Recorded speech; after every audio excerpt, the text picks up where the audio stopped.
وہ ایک چھوٹی سی بستی تھی جہاں کے مکینوں کا ذریعہ معاش کھیتی باڑی تھا۔ گھر کی عورتیں اپنے گھروں کا چولہا جلانے کے لیے مردوں کے شانہ بشانہ کھڑے ہو کر کام کرتی تھیں اور دال روٹی سے گزر بسر ہو جاتا تھا۔ شادو کسان کے ہاں بیٹے کی پیدائش ہوئی۔ وہ 10 سال سے اولاد کی آس لگائے ہوئے تھا۔ اس کی مراد بار آئی تو اس نے اپنے کچے کمرے میں رکھی صندوق سے اپنی ساری جمع پونجی نکال کر بستی والوں پہ لٹا دی۔ مٹھائیاں تقسیم کی گئیں۔ آس پڑوس کے بستی والوں کو بھی یاد رکھا گیا۔ گاؤں والوں نے تو اس کا نام جمعہ خان رکھ چھوڑا تھا کیونکہ وہ جمعے کے دن پیدا ہوا تھا۔ شادو نے بیٹے کا نام جمال رکھا تھا۔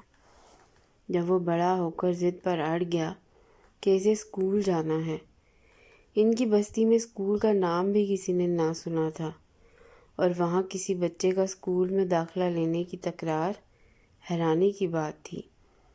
بستی کے ہر فرد نے ایڑی چوٹی کا زور لگایا کہ جمال عرف جمعہ خان کو اس کے عزائم سے ہٹایا جائے، لیکن سب ناکام رہے۔ آخر وہ دن بھی آیا کہ جب اس کا داخلہ دوسری بستی کے اسکول میں کروا دیا گیا۔ وہ بستی سے ٹانگے میں بیٹھتا، ٹانگے والا اسے پکی سڑک پہ اتارتا، وہ بس میں سوار ہو کر دوسری بستی پہنچتا اور وہاں ماسٹر کریم داد سے سارے مضمون پڑھاتے تھے۔ مڈل تک کسی اسکول میں پڑھنے کے بعد اس نے ہائی اسکول میں داخلہ لینے کا ارادہ ظاہر کیا تو سب بستی والے غصے سے لال پیلے ہو گئے۔ سب نے کہا کسان بن، کچھ اور بننے کے خواب نہ دیکھ، لیکن جمال پہ تو ایک دھن سوار ہو گئی تھی۔ شہر میں اس نے ہائی اسکول میں بھی داخلہ لے لیا۔ میٹرک میں صوبے بھر میں اس کی تیسری پوزیشن بنی تو وہ اور زیادہ پڑھائی کے معاملے میں سنجیدہ ہو گیا۔ اس کی انتھک محنت اور دل لگا کر پڑھنے کا جنون اسے کالج اور کالج سے یونیورسٹی تک لے گیا۔ اتنا پڑھ لکھ جانے کے بعد اسے چھوٹی موٹی ملازمت گوارا نہ تھی اور اونچی پوسٹ اور عہدے کے لیے تگڑی سفارش کا ہونا بھی ضروری تھا۔ اس نے بہت کوشش کی لیکن بے سود۔ وہ بستی میں واپس آیا تو سب نے کہا کھیتی باڑی شروع کر دے، لیکن وہ آمادہ نہ ہوا اور بستی میں ہی اپنی مدد آپ کے تحت پرچون کی دکان کھول کر اسے بڑھاتا رہا۔ دیکھتے ہی دیکھتے دکان ایک بڑے جنرل اسٹور کی شکل اختیار کر گئی۔ بستی والے اس پر رشک کرتے۔ جمال خود بھی سیٹ بن جانے اور کہلائے جانے پر اتراتا پھرتا۔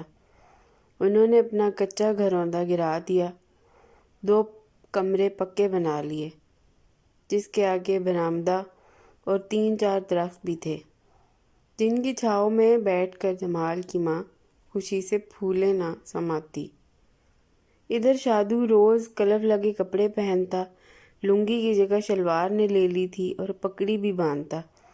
بستی میں جمال کا اکلوتا اسٹور تھا۔ آس پڑوس کے بستی والے بھی وہیں سے آ کر سودا وغیرہ لیتے۔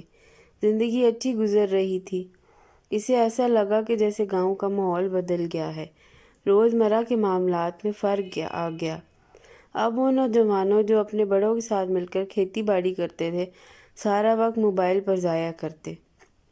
بعض لڑکے چوریاں کرتے اور ان پیسوں سے موبائل خرید لیتے، پھر ہر وقت اسی میں لگے رہتے۔ اس کی دکان پر آنے والے اکثر لوگ شکایتی لہجے میں کہتے کہ ہمارا لڑکا کام نہیں کرتا، اسے سمجھاؤ۔ جمال سر پکڑ کر بیٹھ جاتا۔ لڑکے اس کی دکان پر بیٹھ کر فضول باتیں کرتے، وہ انہیں سمجھا کر تھک جاتا، لیکن کوئی بھی اس کی باتوں پہ کان نہ دھرتا۔ جمال عرصے سے اپنی ڈگری بلائے بیٹھا تھا۔ وہ اسے یاد آنے لگی۔ وہ دن رات ندامت کے آنسو بہاتا کہ اگر وہ اپنی تعلیم اور شعور کو بستی کے ہر فرد کے ذہنوں میں منتقل کرتا تو آج جو صورتحال ہے اس سے ان کی بستی دو چار نہ ہوتی۔ کئی سوال تھے جو اسے تنگ کرتے تھے، وہ شرمندہ کرتے تھے۔ وہ اپنے علم کی بنیاد پہ بہت کچھ کر سکتا تھا، اس نے ایسا کیوں نہیں کیا؟ یہی ندامت اسے کھل رہی تھی۔ آخر اس نے ایک فیصلہ کیا اور اس بارے میں والدہ کو آگاہ کر دیا۔ اب دکان ان کے حوالے کر دی۔ بستی کے مستقبل کے معماروں کے لیے کچھ کرنا چاہتا ہے۔ یہ سن کر اس کے والد بہت ناراض ہوئے۔ ماں کی بھی یہی کیفیت تھی، لیکن جمال نے انہیں قائل کر لیا۔ گاؤں میں اسکول کھل گیا۔